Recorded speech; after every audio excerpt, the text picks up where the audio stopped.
There's a hidden treasure on the shores of Lake Erie. Buried between Dobbins Landing and the Brig Niagara lies a local gem. Unlike most treasures, it does not provide instant gratification or wealth. Instead, this treasure provides a second chance for Erie's troubled youth. Its worth can only be measured by the lives it affects. The Bayfront Maritime Center has enriched the lives of kids who are on the edge of collapse for over 13 years. The center provides a second chance at an education for students who have been kicked out of the Erie school system, and it was the brainchild of Erie native Rich Eisenberg. He got the idea for the Maritime Center in the most unlikely place.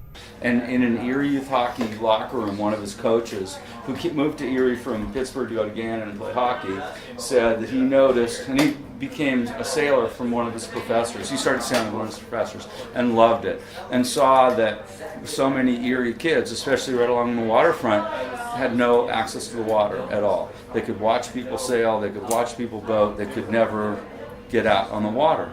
And we started talking about that. He brought that up in this Erie youth hockey locker room 17 years ago, and he started talking about a community sailing program, and wouldn't it be nice? And I said, well, I'm a sailor and a builder, and I've sailed all my life, and I know the great things that it's done for me and my family and us and those that I sail with. In order to share all that sailing has to offer, Eisenberg put a unique spin on education by moving the classroom to the starboard bow. He knew that a traditional education wasn't working for the students, so he used sailing to bridge the gap between academics and the world around them. I think Rich talks with them about some biology stuff too. Sometimes they'll take samples, and this is what's living in this water right here.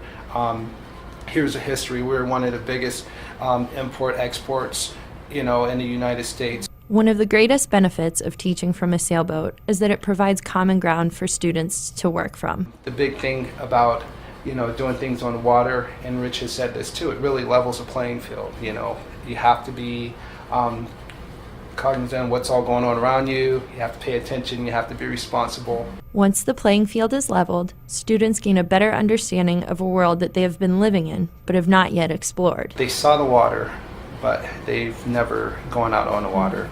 They've seen the beach over there and the peninsula, and they see the trees over there, and they try to tell us that that's Canada. But Eisenberg sees far beyond the horizons of Lake Erie into the future of his students. He knows this experience provides more than any lesson plan ever could. A sense of accomplishment, a sense of success, a sense that they can make choices, that they have choices in their life, and they can make them, and hopefully positive choices, and a sense of future. These kids, a lot of them don't have a sense of future. They don't see themselves having a job or going on to school or even finishing high school, let alone going to college. And so that whole sense of future, sense of community, sense that they have a choice and empowerment to these kids, that there's bigger, better things than what they perhaps have seen in their lives. Beyond the curriculum, construction, or even setting sail, the Bayfront Maritime Center proves that it's worth more than its weight in gold. It's easy to see that everyone involved with the center believes. Rich's famous saying is, we're not building boats, we're building people.